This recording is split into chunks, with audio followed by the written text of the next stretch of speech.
अच्छा, पहले भी कथा में आज फिर कह रहे हैं आप लोगों से, पेट भरने की जवाबदारी मेरे भोलेनाथ जी की है, क्योंकि जन्म उसने दिया है तो मृत्यु भी वो देगा, और पेट उसने दिया है तो भरेगा भी वही। पेट भरने की जवाबदारी देवाधिदेव महादेव की है, पर तुम्हारे घर की पेटी भरने की जवाबदारी देवाधिदेव महादेव की नहीं।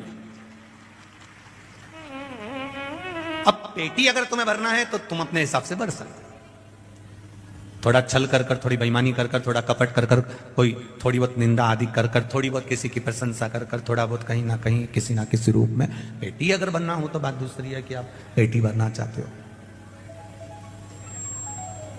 पर पेट उसने दिया है तो भरने वाला भी वही है। देवराज स्वयं जब तक कमाता था खुद के लिए कमाता था और ईमानदारी से कमाता था, पर जब वेश्यावृत्ति में पड़ने लगा, गलत काम में पड़ने लगा, तो उसको धन की दुगनी जरूरत पड़ने लगी, और धन की जब उसको दुगनी जरूरत पड़ी तब उसने चोरी करना प्रारंभ कर,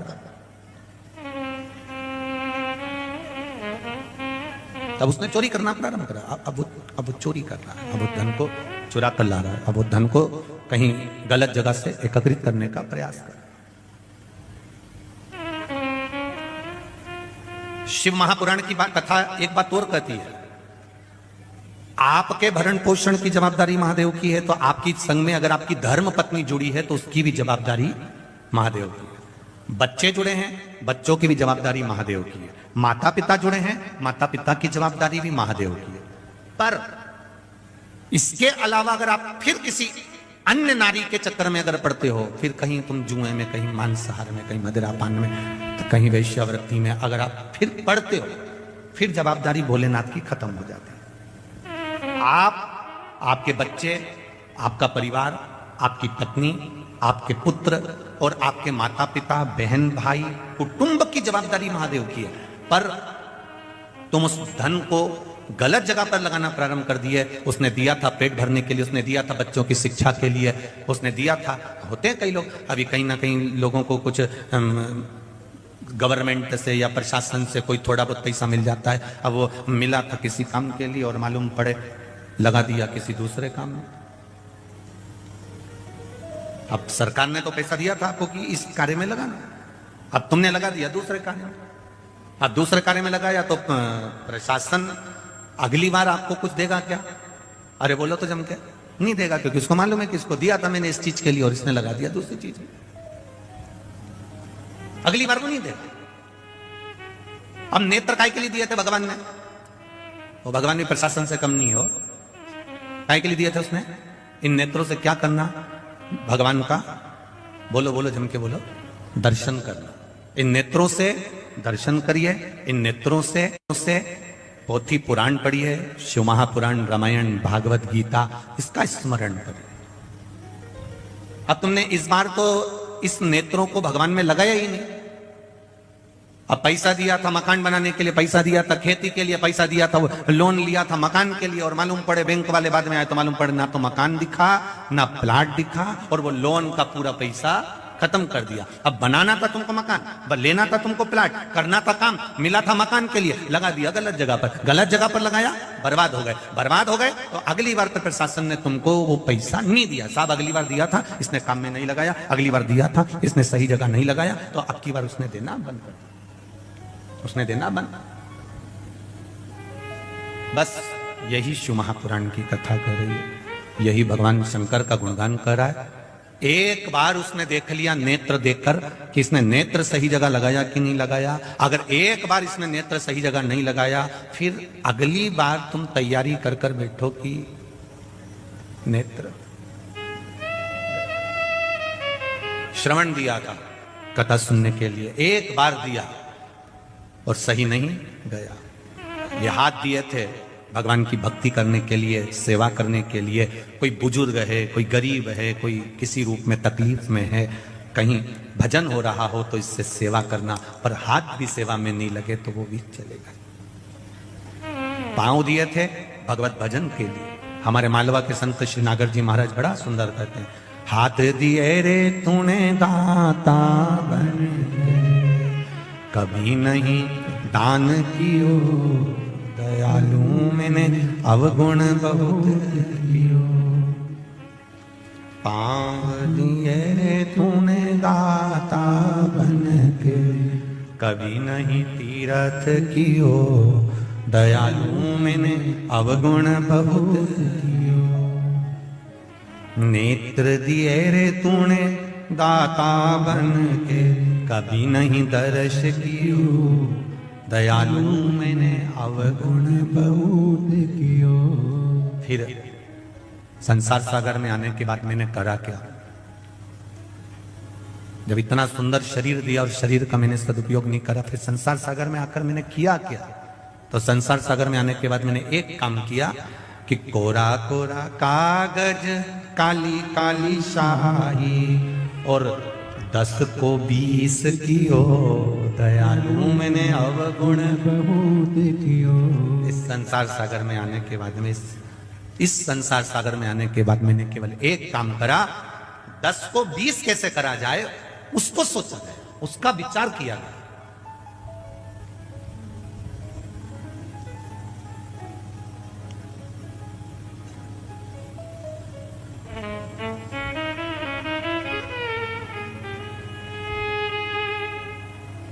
ब्लड की जांच कराने पर मालूम पड़ जाता है कि बीमारी कौन सी है, और कथा कराने से मालूम पड़ जाता है कि भक्त कितने हैं।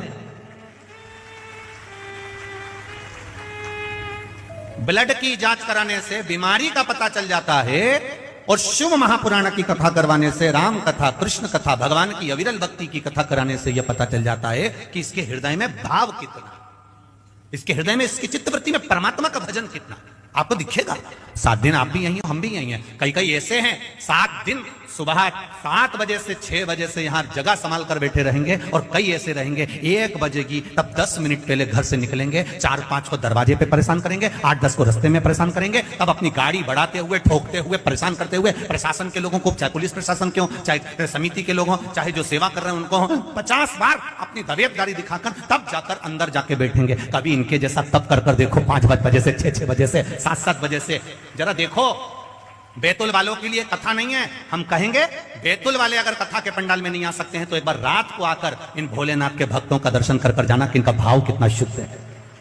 ये दिखावे से नहीं आते, ये केवल 2 रोटी मिलेगी पड़े रहेंगे, नींद मिली तो भी आपसे कहने नहीं जाएंगे कि हमको भूखे हैं या भोजन। आपको हर 2-3 घंटे में कुछ चाहिए। ये सुबह 7 बजे से जगह संभाल कर बैठते हैं, रात तक केवल 7 बजे से जगह संभाली, 1 बजे कथा चालू हुई। अब विचार करना, 7 बजे से 1 बजे तक का समय, उठते हैं, नहाए, वापिस आकर बैठ गए। एक जैसे बैठे, क्योंकि दूसरा महापास में बैठा है तो लेट भी नहीं सकते, ना आड़े हो सकते। एक जैसे बैठे हैं, एक आसन से बैठे हैं, इंतजार कर रहे हैं 1 बजे का। 1 बजे कथा चालू हुई, 4 बज जाएगी, जब आप देखना 5-5:30 बजे आकर देखना, तब इनको थोड़ा बहुत लेटते हुए नजर आओगे। रात्रि होगी, भोजन करा, भजन करा, रात को 1-1:30 बजे तक इनके भजन कीर्तन चलते रहते हैं। फिर सुबह हुई, प्रातः में स्नान करा, फिर भजन में लग जाते हैं। 24 घंटे श्री शिवाय नमस्तुभ्यम जप रहे हैं। हमने तपस्वी का दर्शन करा। कोई कहता है हम संतों का दर्शन करते हैं, कोई कहता है हम नर्मदा जी के घाट पर परिक्रमा करने वालों का दर्शन करते हैं, कोई कहता है हम उसका दर्शन करते हैं, कोई कहता है हम साधु का दर्शन करते हैं, कोई कहता है हम तपस्वी का दर्शन करते हैं। हम कहते हैं ये भी तपस्वी से कम नहीं, ये साधु और सन्यासी से कम नहीं, जो बैठकर भगवान शिव का गुणगान कर रहे हैं,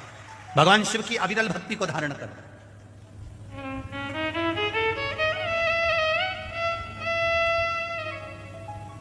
इतने बैठे हो लाखों में, ये कईयों के पत्र आए और ये पत्र और भी पढ़े, बेटा शुरुआत है, कईयों के आए। आप भी कथा सुन रहे हो, ये भी कथा सुन रहे हैं। 2 अंतर इसके अंतर्गत में, एक अंतर का विशेष ध्यान रखना, जितनी देर सुनना है दिल से सुनना। घर से चलो तो कहकर आना मुझे शिव महापुराण की कथा सुनने जाना है, मैं आराम से जहां जगह मिल जाएगी वहां सुनूंगी और भगवान की अविरल भक्ति को धारण करूंगी। मुझे मालूम है 7 दिन अगर मैंने कथा का रसपान कर लिया तो मेरा महादेव मेरी जरूर सुनेगा, ये निश्चित है। मुझे कथा सुनना, मुझे दूसरे की व्यथा नहीं सुनना, मुझे कथा सुनना, मुझे अविरल भक्ति को धारण करना, मुझे परमात्मा का भजन धारण करना।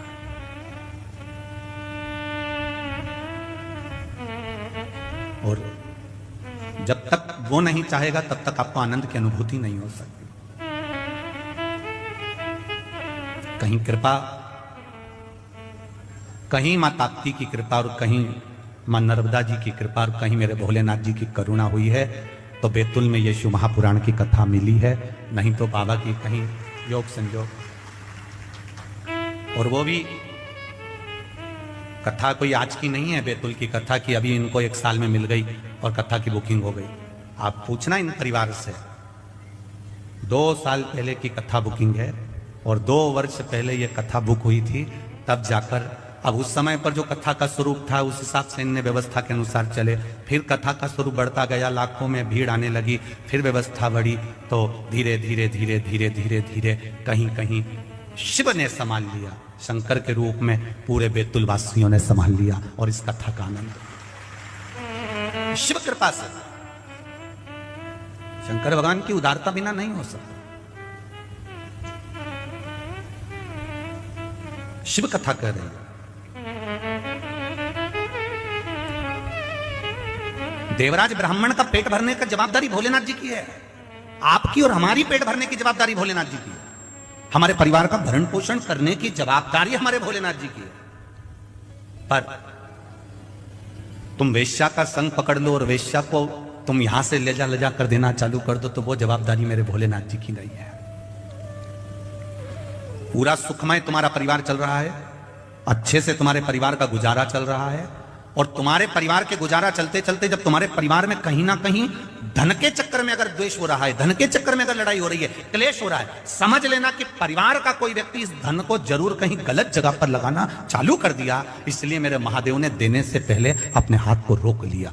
जरूर हमारा धन कहीं गलत जगह पर लग रहा है, और जिसके यहाँ धन आते जा रहा है, समझ लेना हमारे परिवार में सब लोग भजन करने वाले हैं, सब में प्रेम बहुत है, स्नेह बहुत है, इसलिए मालिक भी देने में कमी नहीं रख रहा, मेरा भोलेनाथ दे बहुत रहा। जब कहीं धन की कमी दिखे, जब कहीं संपदा की कमी दिखे, जब कहीं तुम्हें लगे कि धन कम हो रहा है, हमारा पैसा हमको कहीं ना कहीं कम दिख रहा, व्यापार कम हो गया, कमाई कम हो गई, तो समझ लो कि कुछ ना कुछ वो पैसा गलत जगह पर जाना चालू हो गया, वो धन गलत जगह पर जा रहा है। पहचानो,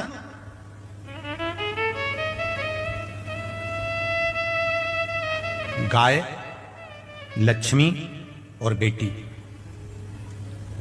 गोमाता, लक्ष्मी और बेटी, ये 3 जब गलत जगह पर जाती है तो देने वाले को रोना पड़ता। गाय तुमने ब्राह्मण को दी, कोई दादाजी चले गए, दादी जी चली गई, कोई डोकरा डोकरी निपट गया और तुमने दे दी ब्राह्मण को। ब्राह्मण लेकर गए गौमाता को, जब तक गौमाता ने दूध दिया उसको संभाल कर रखी, फिर बाद में मालूम पड़े वो गाय तीसरे को दे दी, तीसरे से चौथे को गई, चौथे से 5वें को गई, वो बाद में गाय कसाई के हाथ में पहुंच गई। गौ माता जब कसाई के हाथ में पहुंची तो कटते समय जब रोती है तो बद्दुआ देती है। वो बद्दुआ ना ब्राह्मण को लगती है ना किसी दूसरे को लगती है, जिसने संकल्प छोड़ा था गौदान का, वो बद्दुआ उसको लगती है कि तूने मुझे दान दिया था तो मैं गलत जगह कैसे पहुंच गई। उसी तरह गौ दान जिसने दिया उस दान करने वाले को रोना पड़ता है, और कन्यादान जिसने दिया, और बेटी अगर किसी गलत लड़के के चक्कर में फंस गई और तुमने कह दिया साहब हमने तो जमाई अच्छा देखा था और बेटी को दुख है, बेटी को कष्ट है, तो उसको भी रोना पड़ता, कन्या दान करने वाले को रोना पड़ता। 2 कन्यादान वाले कितने रोए हैं जरा विचार करिए इस ताप्ती शिव महापुराण कथा। एक दक्ष प्रजापति और दूसरे नंबर पर थे विश्वकर्मा जी। 2 कन्यादान करने वाले कितने रोए, ये ताप्ती शिव महापुराण प्रारंभ हो गई यहां से। 2 कन्यादान वाले कितने रोए हैं, अगर उन रोने वालों का स्मरण करा जाए तो एक है दक्ष प्रजापति और दूसरे हैं विश्वकर्मा जी। भगवान विश्वकर्मा और प्रजापति दक्ष, ये जो जितने रोए हैं इनके बराबर कन्यादान करने वाला। क्यों? दक्ष प्रजापति को रोना इस बात का आया, मैंने बेटियों का विवाह करा, मैंने अपनी बेटी का विवाह ये चंद्रदेव के साथ में करा, और चंद्र मेरी केवल एक बेटी को चाहता है और बाकी की बेटियों का अपमान करता है।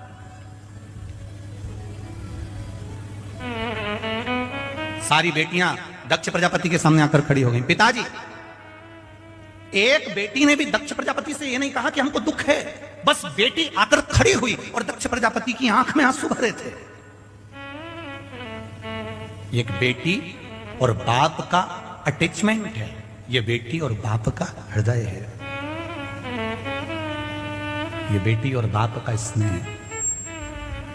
ये बेटी और बाप का प्रेम है, ये बेटी और बाप का स्नेह।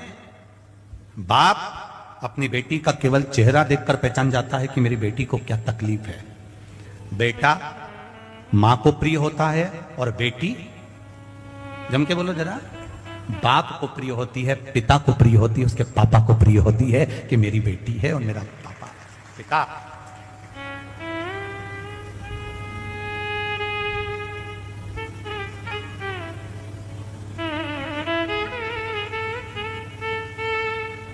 मायके का मतलब मालूम होता है सबको?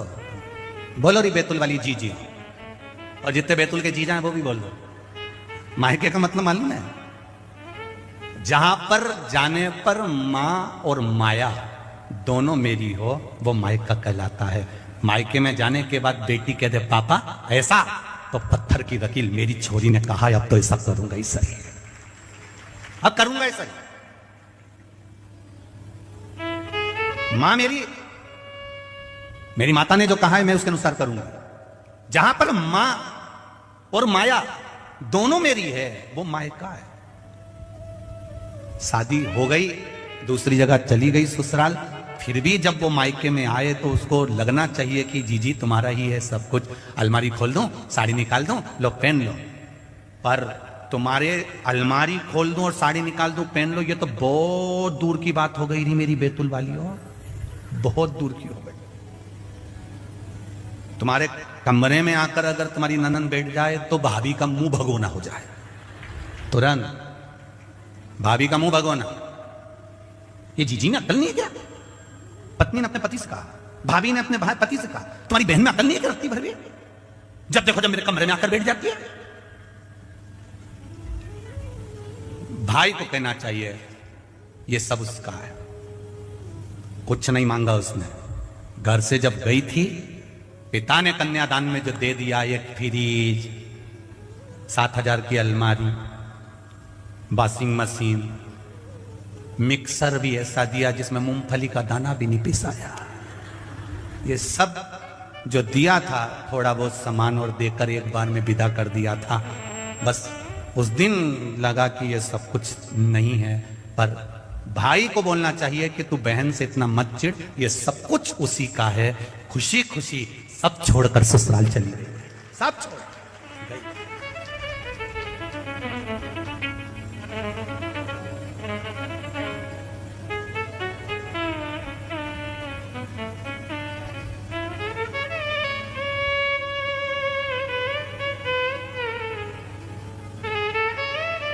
सब छोड़ दिया।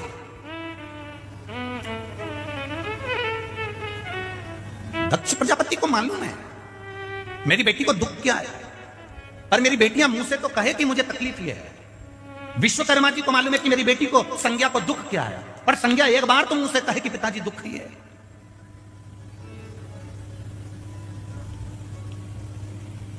संज्ञा कौन? सूर्य नारायण भगवान की पत्नी।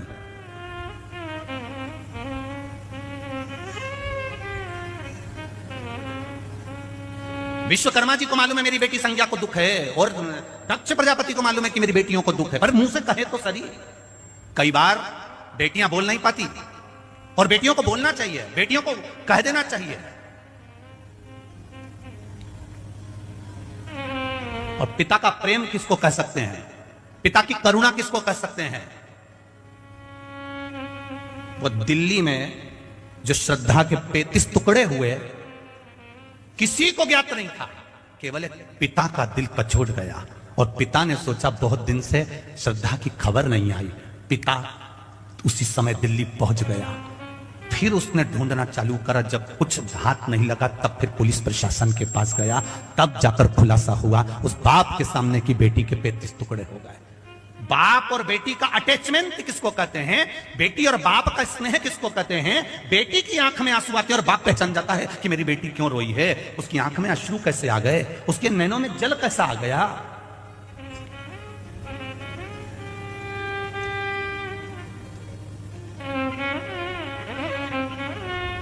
इसलिए हम बार बार कहते हैं फैशन और व्यसन, इन दो चीजों से बचने का कार्य करिएगा। ज्यादा फैशन में पड़ोगे तो भी बर्बाद हो जाओगे, ज्यादा व्यसन में पड़ोगे तो भी बर्बाद हो जाओगे।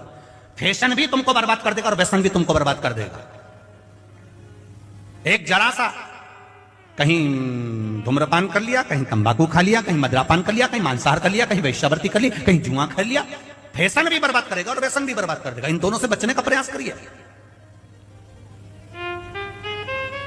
जिसके घर का धन फैशन और व्यसन में दोनों में जा रहे चालू हो जाए, समझ लो धीरे धीरे कुछ ना कुछ गड़बड़ी होना प्रारंभ हो गई। करो, हम कभी मना नहीं करते तुम फैशन मत करो, तुम्हारी मर्जी पड़े जैसा कपड़ा पहनो। अभी तो तुम यहां से फटी हुई पहनते हो, तुम पूरी फटी हुई पहनो तो कोई दिक्कत नहीं है। पर निवेदन है, फैशन और व्यसन में अगर तुम्हारा धन जा रहा है, व्यसन में, मांसाहार में, मदिरापान में, जुआ में, वृक्षावृत्ति में, गलत काम में तुम्हारा धन जा रहा है, तो बहुत दिन का ठिकाना तुम्हारा नहीं है। और फैशन में अगर तुम ज्यादा पढ़ने लगे हो तो भी तुम्हारा कोई ठिकाना नहीं है। गलती थी, एक गलती को अपना मानो, सुधारो।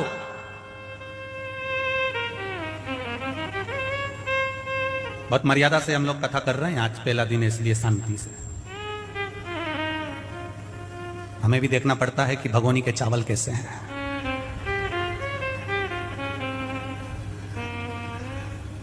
क्यों बात रही जी? सही है, देखना पड़ता है कि चावल कैसा है हो।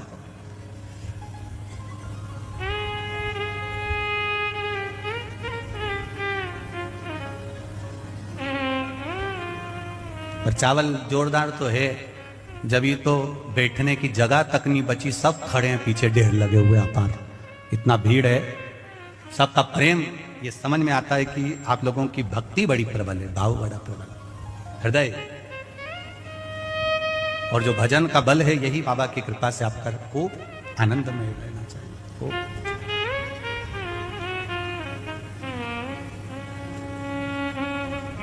महाराज शिव कथा कर रही है, भगवान शंकर की करुणा कर रही है। पिता पुत्री का मुख देखकर पहचान जाता है तकलीफ क्या है।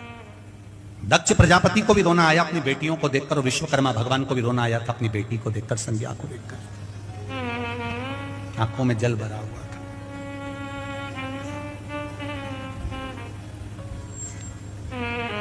नयन में जल भरा हुआ।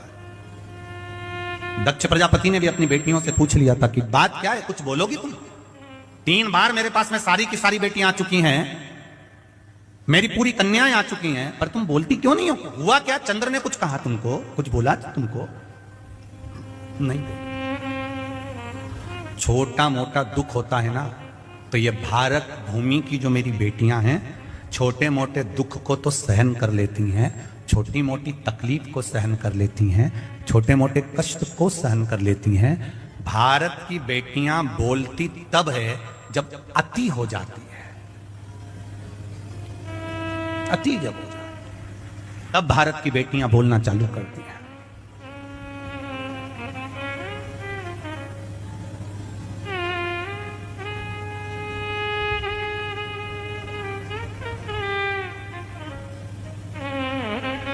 बोला कन्याओं ने कि ये चंद्रदेव जो हैं, हमारे पति जो हैं, केवल एक रोहिणी को चाहते हैं, बाकी किसी को नहीं चाहते। जो प्रसंग यहां आकर अड़ा था, वो प्रसंग विश्वकर्मा जी के सामने आकर खड़ा हुआ था। जब संज्ञा छोटी थी, विश्वकर्मा जी की बेटी जब छोटी थी, सूर्य के तपन में खेला करती थी। सूरज की किरणें पड़ रही और संज्ञा उसमें खेल रही। आपका बच्चा धूप में अगर खेल रहा है तो आप के मन में करुणा आएगी कि नहीं आएगी? आप बोलोगे ए छोरा चल अंदर, हे बाबू चलो अंदर, बहुत तेज गर्मी पड़ रही है, बहुत तेज धूप पड़ रही है, चलो अंदर चलो जरा। इतनी धूप में नहीं जाते, बाहर चक्कर आ जाते हैं, इतनी धूप में नहीं जाते। सूर्य की किरण अपार पड़ रही है और वहां संज्ञा खेल रही है, विश्वकर्मा जी की पुत्री खेल रही है।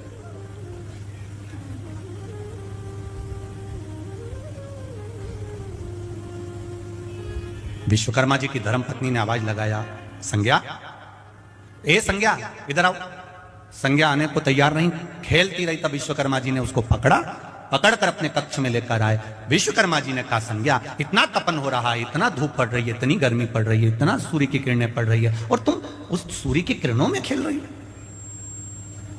विश्वकर्मा जी ने अपनी धर्मपत्नी से कहा, मुझे लगता है हमारी बेटी को सूर्य की किरणें अच्छी लगती है, इसलिए तपतपाती हुई किरणों में, सूर्य की तपतपाती हुई किरण के अंतर्गत धूप में हमारी बेटी चली जाती।